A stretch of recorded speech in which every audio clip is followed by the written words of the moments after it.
What's happening, everybody, and welcome back to the Funky Brain Podcast. My name is Dennis, and this is my funky brain up here. And some weird stuff goes on up there sometimes, but I'm feeling much better now. Anyway, our guest today is a funny fellow, but funny in a unique way. He's a comedian by trade, but also suffers from mental health issues, which I'll let him tell you about here shortly. But he's a writer. He wrote for The Tonight Show for 20 years. He's a keynote speaker with 5 TEDx speeches under his belt and a TEDx speaking coach. Mr. Frank King, how are you doing today, sir? And by the way, somebody said to me, Frank, didn't you get more TEDx talks than 5? It turns out, yeah, I did. I'd forgotten. I was actually selected for 7. But 2 of them I had a full fee speaking gig, so I could. It broke my heart. I couldn't go and do the TEDx's. So, but five in the can, as they say. Nice. Yeah, well, that's a good record, man. So please share with us a little about like who you are, what got you to where you are, about your awesome mental health journey, and all that stuff that you tie in the funny stuff with the serious stuff, all that stuff. That's always the question. The elephant room, and I start my keynotes with that. I go, let's face it, everybody here is thinking one thing. What? A comedian talking about depression and suicide? How does that work? Well, comedian, a good choice, I think, because the court jester, the original comedian, his or her job was to speak truth to power on behalf of the powerless, to the king or the queen, whoever it was, because they could get away with it because they did it with humor. So I believe I speak truth to the power of mental illness on behalf of people often powerless in its grip with humor. I believe where there's humor, there's hope. Where there's laughter, there's life. Nobody dies laughing. And depression and suicide run in my family. It's called generational depression and suicide. My grandmother died by suicide. My mother found her. My great aunt died by suicide. My mother and I found her. I was 4 years old. I screamed for days. I'll spare you the details, but it's in my first TEDx talk called A Matter of Life or Death. And that's when I came out as depressed and suicidal, age 56. Nobody in my family, my friends, my wife, nobody had any idea that I was living with major depressive disorder and chronic suicidal ideation. And I myself came close to dying by suicide in 2010, close enough I can tell you what the barrel of my gun tastes like. By the way, spoiler alert, I did not pull the trigger. And thank you for clearing that up.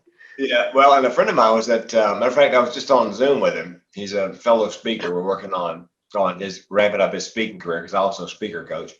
And he was at one of my keynotes and he'd never heard me say, that business about, I didn't pull the trigger. He came up afterwards and goes, "Hey, man, how come you didn't pull the trigger?" I go, "Hey, man, could you try to sound a little less disappointed?" I know. Yeah, exactly. So that's after I came so close. I started comedy the day after Christmas, 1985.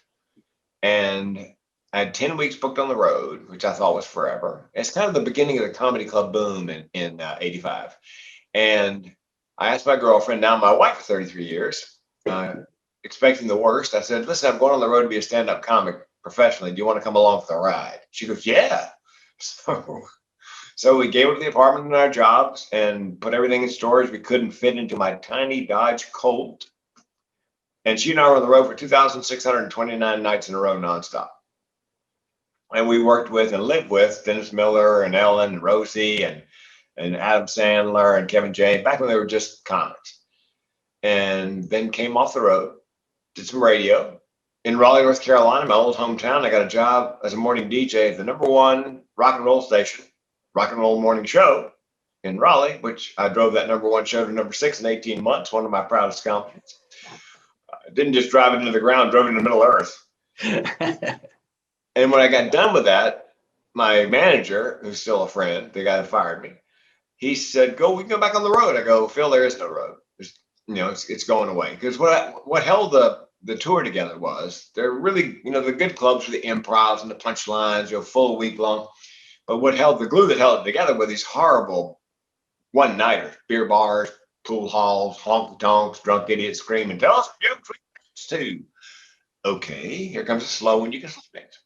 So, but they disappeared because one night bar kind of gigs, they ride the wave of whatever's popular. So comedy was very popular for those 8, 9, 10 years. And then something else, I think it was, believe it or not, dwarf tossing. Right. With I've heard of that before. Yeah, the little person wears a Velcro suit, they got a Velcro wall, and you throw them at the wall. It never fly today, ever. Ever. But so, I thought my act is really clean. So I'm going to jump from the comedy club to corporate, from the barroom to the boardroom. And so for about 10 years, a little longer, I did after dinner, after lunch, they call it the rubber chicken circuit, association meetings. But, all that time, I really wanted to be a speaker. The problem was I had nothing to teach anybody. So 2007, 2008 recession. By 2010, my business had dropped off 80%. We filed Chapter 7 bankruptcy. That's when I found out what the barrel of my gun tasted like. And then when the recession began to wane and people started booking again, they said, Frank, we love you, but we can't pay you $5,000 for 45 minutes of comedy. You got to teach our people something. So I thought, what can I teach them? And then I thought, what? Given my mental health history, I could teach suicide prevention. So I got some training. So I had takeaways, learning objectives, plus my lived experience, plus being funny. And I became the mental health comedian. But the trick was that I had to rebrand because everybody thought of me simply as a funny guy. So my wife goes, well, do a TEDx. And I said famously, what's TEDx? And she explained it to me. And that week, I had just got an email from a TEDx in Vancouver, British Columbia. And they said, would you like to apply? Yeah. So I applied. I got it first time out. And that's when I came out as depressed and suicidal. And that, when I shipped that around as a demo, everybody began to tumble to the fact that I could do, a serious speech with some comic relief. I mean, for example, in the TEDx, I say, I did some research on TED because I tell my TEDx coaching clients this. Whatever your topic is, go to TED, in the search bar, put that topic and see how other people have handled it. So I went to TED.com, put suicide in the search bar, and there's hundreds of thousands of talks on TED. There were three on suicide. So I said in the TEDx talk, I said, well, then it hit me. If you're really good at suicide, you're not going to be recording a TEDx talk, which got a huge laugh. And from that talk, I got 2 calls over the next month. They said, do you have another mental health talk in you? A different slant topic. So I did 2 by invitation, then 2 more by applying. The 4th one was Suicide, the Secret of My Success, Dead Man Talking. And they liked the idea so much I didn't even have to audition. They just said, no, you're on. And same thing happened for my last one. It's called Mental Health and the Orgasm, Treat Your Depression Single-Handed. So that's when I realized that really is the key to getting a TEDx, because they get a couple hundred applications. But if your title, subtitle, and the idea is good enough, you're probably not going to get thrown right away in the no pile. Probably going to get an audition at some point. So that's what I do with my clients. Is I make sure that whatever we put in those first couple lines is, it's intriguing and force them to read on. So I've done 5 of them, and I niche myself to 5 occupations that have a high rate of suicide and are trying to do something about it. Dentists, veterinarians, physicians, construction, safety managers, because they all have meetings, they all have money, they use outside speakers, and they really want to know what I have to say. So I tell my speakers, I don't care how good your keynote is, if they don't want it, don't need it, you might as well, you're wasting your time. So, those are and colleges have a college agent for, because 3 young people a day die. 3 college students a day die every day. 400 physicians die a year.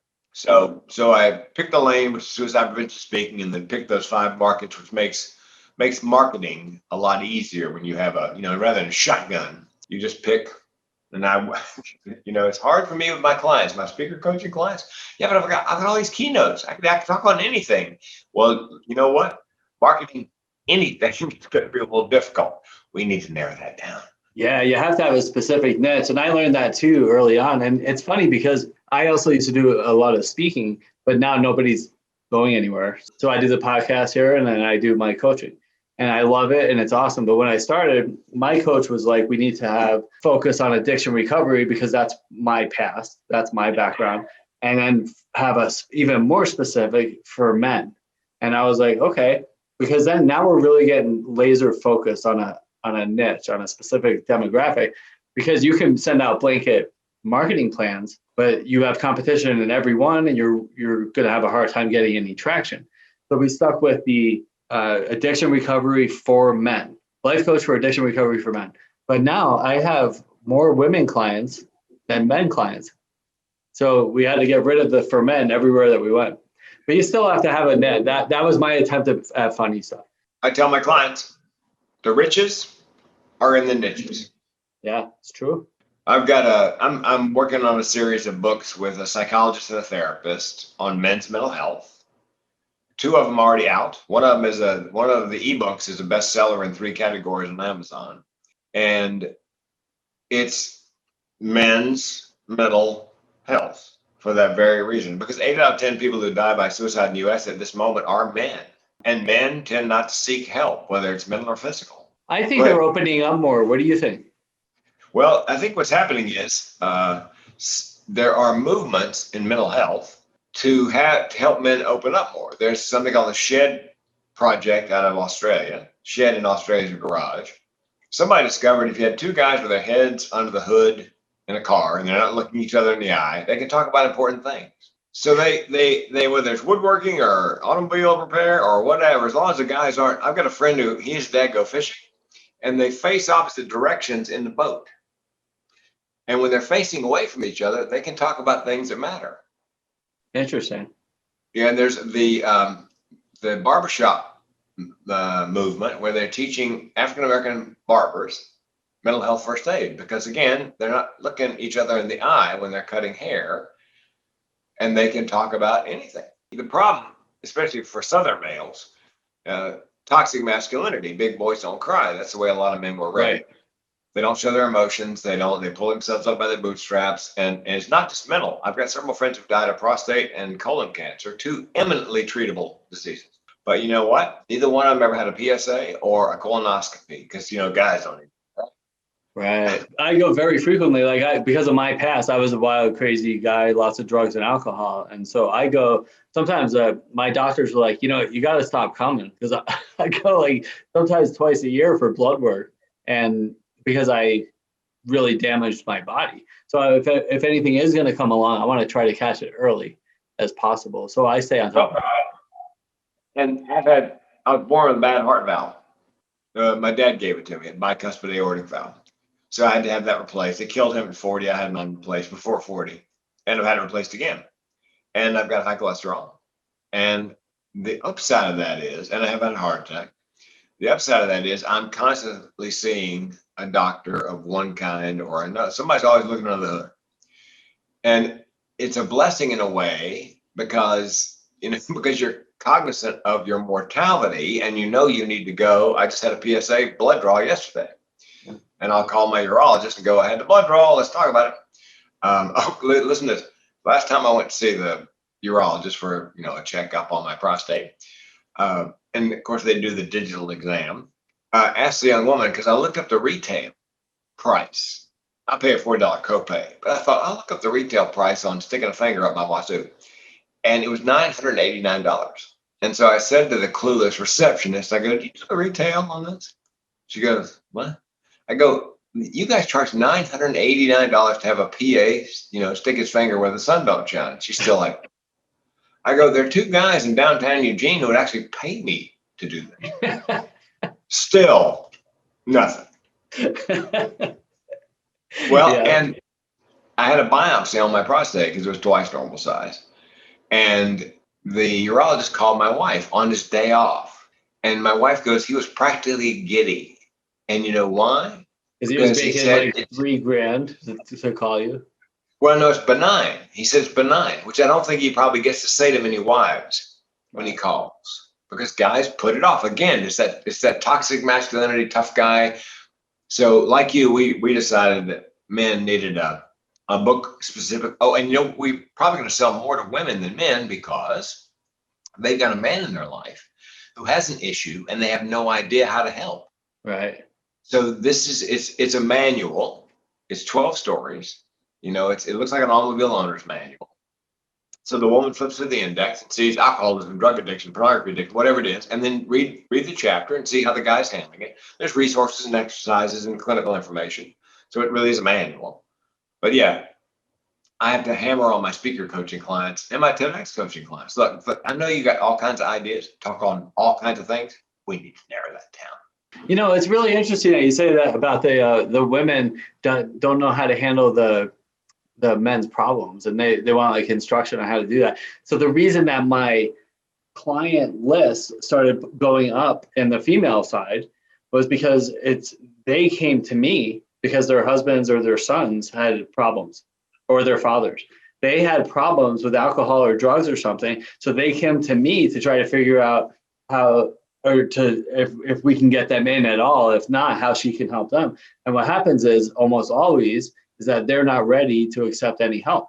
So I end up working with her or them on how to take care of themselves, how to establish healthy boundaries and have more self-care, self-love, self-respect.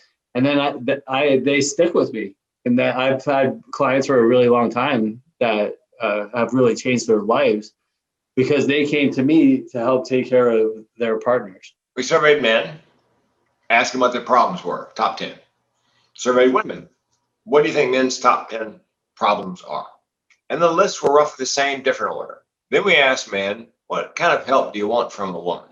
And then women, what kind of help do you think men want from you? And the lists were completely different. So they're just at a loss, the women are, as to how to help the men in their lives. For the most part, it's like women are way more mature than men, and they're more willing to accept help. And I'm like, no, I got this. Yeah, my wife keeps me out of jail. That's So how did you come to write for the Tonight Show for 20 years? Well, when Jay Leno was the permanent guest host, Johnny Carson would decide on a Friday night he was taking the next week off. Monday nights were a rerun called Best of Johnny Carson. Right, I remember that. Remember that? Leno had 4 nights, 18 jokes a night in the monologue. So the word, he started hiring road comics under, like contract labor to pump in topical jokes because he's facing 4 nights, 18 jokes, and he doesn't have a writing staff yet. And so we pump in the jokes, and I was getting them 1 or 2 on a week. And then when he took the show over for real, they let a lot of the contract labor go, but kept me on. And I wrote, jokes for him every week as contract labor for as long as he was on the show. So that is awesome. That's a great story, man. That's like right place, right time kind of thing. Yeah. Met another comic who was doing it. Said, how does that work? Well, they send you paperwork, make sure you're a contractor.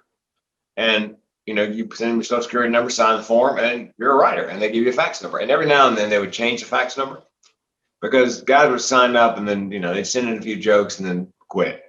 So to separate the wheat from the chaff, they would change the fax number. And every time I got the new fax number, all the way through through him leaving the show and going over to CNBC. What's it like living with that kind of depression, and what are some of the tools that you use to navigate through all that? For most people, it lasts 2 days to 2 weeks and recurs, like a flat spot on a wheel, and I have chronic suicidal ideation, which means that for me and people like me, suicide's always an option as a solution for problems large and small. And when I say small, my car broke down a couple of years ago, and I actually had 3 thoughts unbidden: get it fixed, buy a new one, or I could just kill myself. It always comes up as option C. We were talking about the fires near our house at the beginning of September, and we had to evacuate. Well, I'm downtown, Eugene, 25 minutes away, and we're level 1. Level 1 in the fire vernacular is get ready. Level 2 is get set. Pack your bags. Level 3 is get out. So I'm downtown and my iPhone goes off and it's level 3. And I'm like, what happened to level 2? Right. You can't just go to level 3. No, because I figured if it was level 2, I'd have time to get home, take my time, because we have 11 rescue cats. So, and the fire, turns out we're level 3 because the fire is 1.25 miles away and moving. So I drive 25 minutes out back into the fire. The cops are going down the street, lights flashing, horns blowing, get out, get out, get out, get out. And I'm coming in. So I close the garage door so they can't see me. And I'm inside stuffing cats into carriers. And I have a whole new respect for the term herding cats, because I put one in, 2 jump out. And it's getting darker and darker outside because the smoke is just amazing. So a friend of mine goes, well, 2 things, Frank. 1, you drove back into a fire to rescue cats? Well, we're like the Marines. We never leave anybody behind. And 2, I'm suicidal. I've been trying to kill myself for 40 years. If I'm going doing something really grand. So this is suicidal comedy. Yes, and it's my superpower. Because, somebody who wasn't suicidal might not drive back into a fire to rescue 11 cats. Right. And then somebody said, well, those fires move very quickly. You could have burned to death. No, I have a handgun. If the fire's licking my toes, it looks like I'm going to burn to death. I am not going that way. Wow. I'm going out quickly on my own terms. So that is crazy. That is different thinking. Well, sadly, it's my superpower. The benefit of that is because I can do it anytime. It allows me, because suicide is most often not really about wanting to die. It's kind of like addiction. You want to end the pain. Because I know I can do it anytime, I can stand a great deal of pain knowing I have an escape. I'm sitting in the window seat in the exit row on the airplane, and if things get too bad, I'm done. I'm gone. What we talked about my cruise adventure coming back, to the United States. Everybody thought I was dragging the coronavirus. And a guy called me up and says, I know where you work out. I'm coming to kill you. I said, well, okay, that's fine. You should know a couple things. One, I've been trying to do that to myself for 40 years. And two, because of that, I don't want to die, but I'm not frightened of it. So if you come, you better kill me because I got nothing to lose. That is different thinking. I mean, I've had fleeting thoughts over the years, I guess, if I'm being honest. I just had an interview a few weeks ago with Dr. Dan Reidenberg. He's a suicide prevention expert, travels around the world speaking on it. He was saying thinking about it at all on a regular basis is not normal. Like you can go and be in some circles or in recovery rooms or whatever, and they say things like it's okay every now and then, it comes and goes, but it's really not okay. It's not normal thinking. No, but it's two things. I believe, and I did a TED talk on this, that mental illness is not simply a mental illness. It's a combination of mental illness and mental ableness. Everybody I've ever met had a mental illness that wasn't completely dysfunctional, had some kind of extraordinary abilities. And last Sunday night on 60 Minutes, they profiled several people with autism on the spectrum. And there are 30 Fortune 500 companies now hiring people with autism for their special abilities. That's how I feel about my mental illness. I think my depression, thought, suicide is simply the flip side of my imagination, creativity, comic ability. In the TEDx talk, I said, what if people with mental illness, not living with a genetic mutation, but an evolutionary adaptation? And what if you could convince a child, yeah, you've got this issue, this mental illness, but you know what? You've got some mental illness your peers cannot touch. It would reframe it for the child and for their peers. Bobby's weird, but man, have you seen him draw or whatever? And I said in the TED talk, I said, look, here's the deal. I don't think I'm broken. I think I was made this way. And so that's the upside. The positive side is one of mental illness. Now, to your question, what worries me today is not the mentally ill people during the pandemic, because we're used to waking up in an uncertain world every day. It's the people who are neurotypical who are at loose ends. And, they may be depressed situationally, but they've never been depressed. So do they know what's happening to them? So I've done umpteen podcasts teaching neuronormal people how people with mental illness survive. I said, you got to have a self-care plan. And mine is diet. I'm on the keto diet, do intermittent fasting, exercise. I got the Nordic track behind me, some stretching. Your laundry. Yeah, that's right. Yeah, the laundry was done. Good night's sleep, very important. Medication, meditation. So I have a self-care plan. And in the books we wrote on men's mental illness has an automobile theme. And if you buy an automobile, you need routine maintenance. Top off the fluids, rotate the tires, so forth and so on. So you have to do routine maintenance on your brain. And so I do. And then I said, they asked a guy who was an astronaut in a space station for a year by himself. How'd you survive? He said one word, routine. So I teach people, look, you need a routine. I know you don't have to go to work and commute, but you should go to bed same time, get up same time, have your meal same time, plan your exercise, your Netflix binging, whatever it is. You need a routine because your routine is probably been blown completely out of the water. Mentally ill people try their best to control the things they can control and just let the rest of it go. It's just, it's just too big a job. So those are the things I do. And one last thing is called gamification. If I can't get out of the bed in the morning, and there are people who are neuronormal, I'm sure right this minute, who are stressed out because of the pandemic, at loose ends and have difficulty getting out of bed in the morning. One of the signs of depression, a very visible sign, is let your personal hygiene go. There's COVID casual, and then there's hair's dirty, clothes are dirty because they just can't get out of bed. You don't want to wash and shave. I said, so here's what I do. I make a to-do list of 6 things. And here's how I win. Once I scratch off number 6, I can go back to bed, pull the covers over my head, and binge watch the second season of Ozark. I don't care if it's 3 in the afternoon, broad daylight. I win. So you need to set it up in the form of a game, and it because forward motion is not a cure, but it is palliative. It does help to be moving one foot in front of the other all day long. So those are the ways, pandemic or not, that I'm actually able to function and helping people and speaking on mental illness. I spoke on mental illness at a college, and a young woman came up afterwards. And she said, thank you for your keynote. I said, you're welcome. She said, but I got to tell you, it made me cry. How'd it make you cry? She goes, your story about your car, get it fixed, buy a new one, you could just kill yourself. She said, I've been having those thoughts all my life. I did not know it had a name. I thought I was just some kind of freak. And when I heard you say that out loud, I realized for the first time in my life that I was not alone, and I wept. That is my why right there. Yeah, that's a really powerful story. I've had experiences like that too after speaking, and that's what keeps you going. It's because it's hard sometimes. But I love that you answered all my. The next question I was going to fire at you: what are some of the tools that you use? And they're all. It's great to hear you say those things because they're all very similar. It's like I love how you said we need habits and we need a routine. We need patterns because we currently have unhealthy patterns, which is what gets us sick.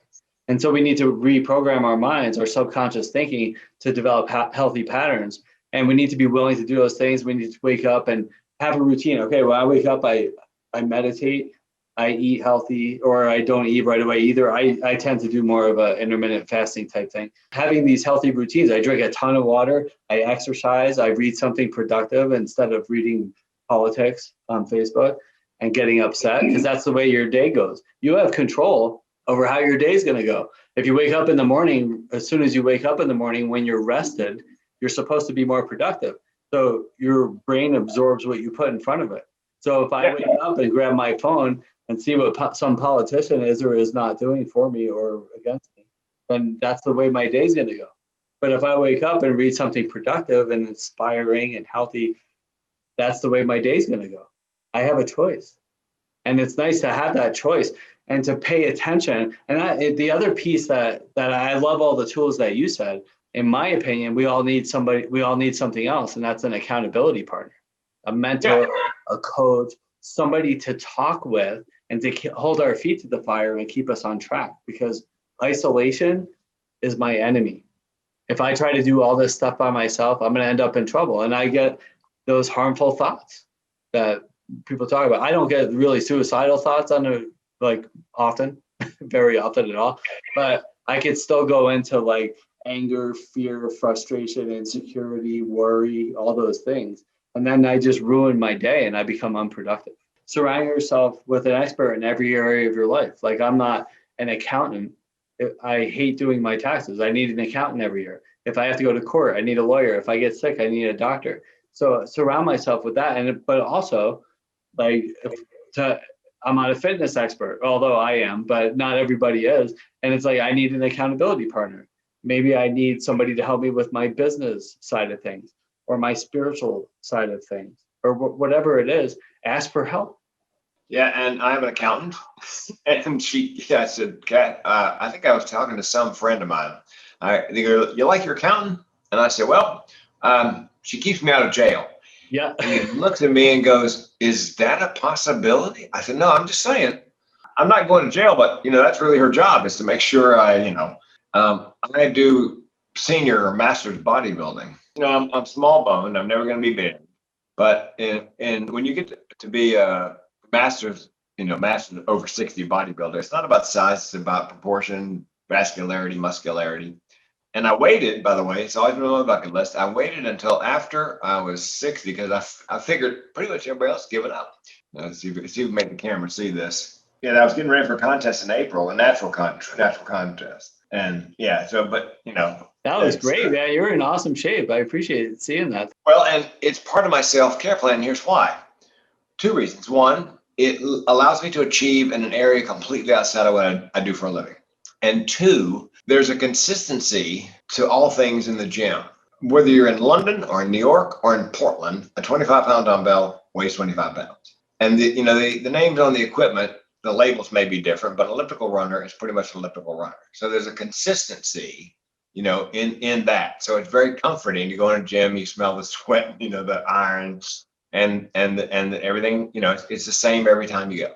I agree. I think that's a great way to look at that, and as a healthy routine to be into. Well, and I've fasted 2 days, 3 days, and 4 days. And I was working out with my partner on the fourth day of my fast. It was the first time I'd gone that long. And we're working out, and he's looking at me, and he goes, "Dude, you are stronger on day 4 of a fast than you were on day 1. I think they've been feeding you to hold you back."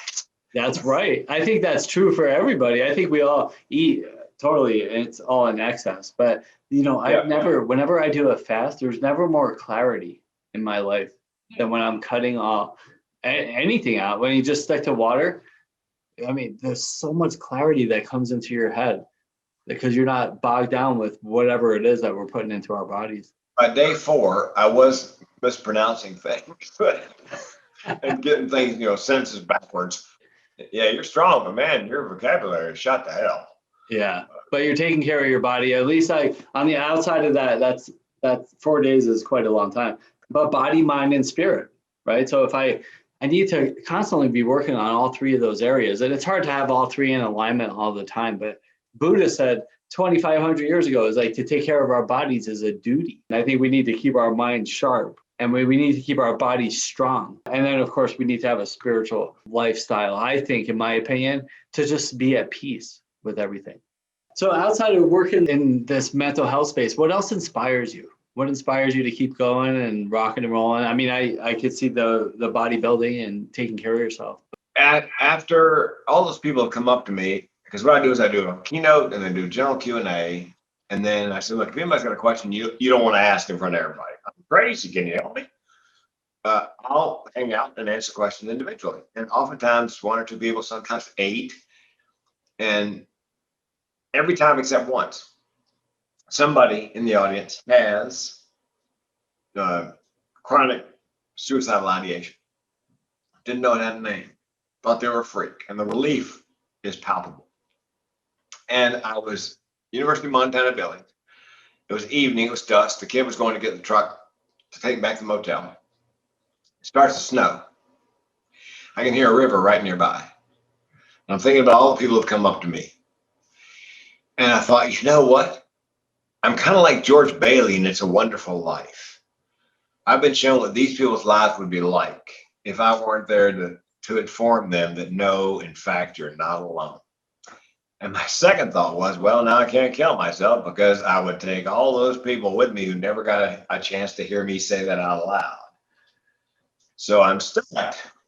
So that's what keeps me moving. I mean, it's my purpose. I've got speaker clients who go, how'd you pick suicide as a topic? Well, the topic picked me. Yep.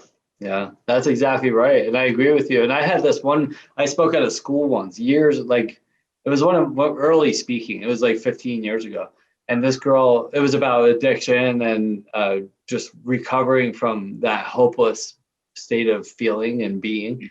And she wrote me a letter. Well, she came up to me and she said, "Thank you so much for speaking." She was like 14 years old.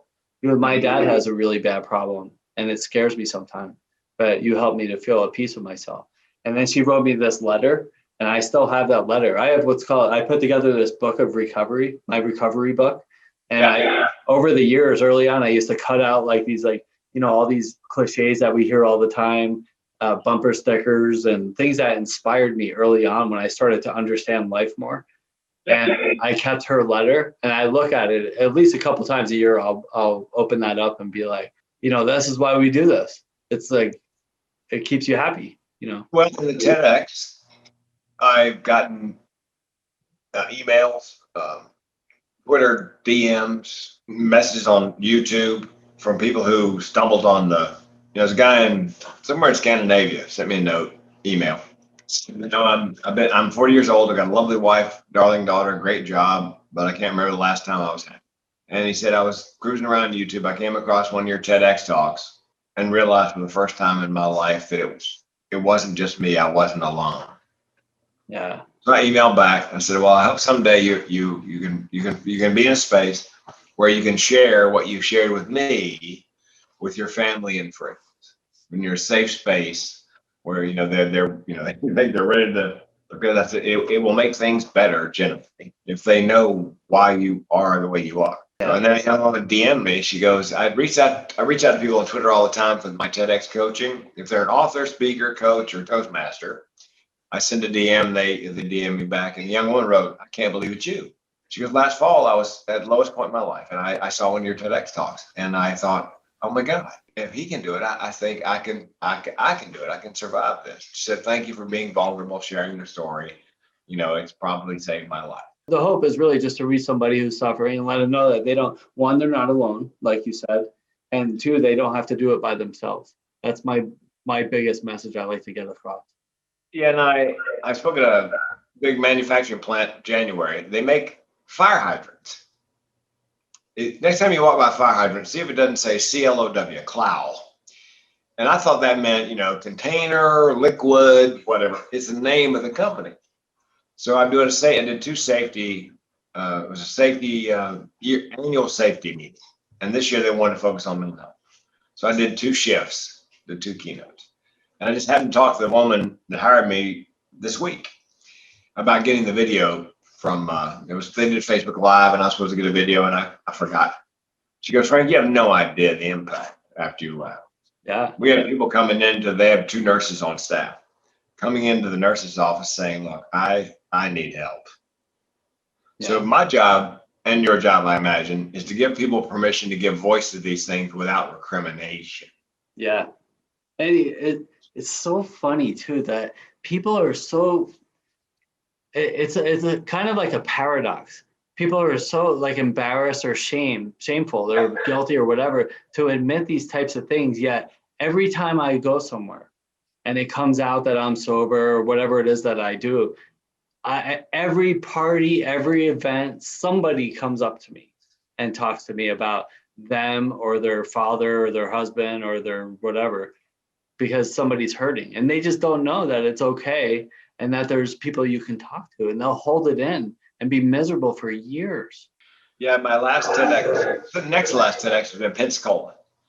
And I was in the first flight of speakers, the first in the morning. And one of the other speakers said, are you leaving after, you get done? I said, no, I can't leave. Why can't you leave? I said, well, when do you break for lemonade? Watch what happens. Yeah. And sure enough, yeah, they come up to you. 8 people lined up, including a mother and daughter who are in Pensacola vacationing. They went to Google things to do in Pensacola. They saw the TEDx, they saw a suicide prevention speaker. They paid $95 a piece. And they got in line. And she had lost her brother to suicide.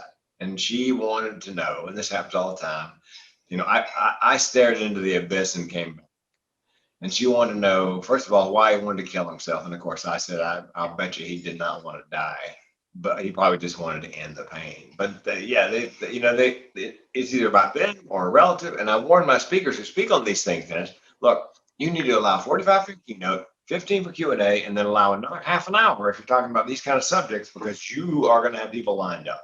Yeah, that's good stuff, man. I appreciate that. Well, Frank, so much. Thank you so much for hanging out at the Funky Brain podcast with me and sharing your story and your experience, your strength, and your hope.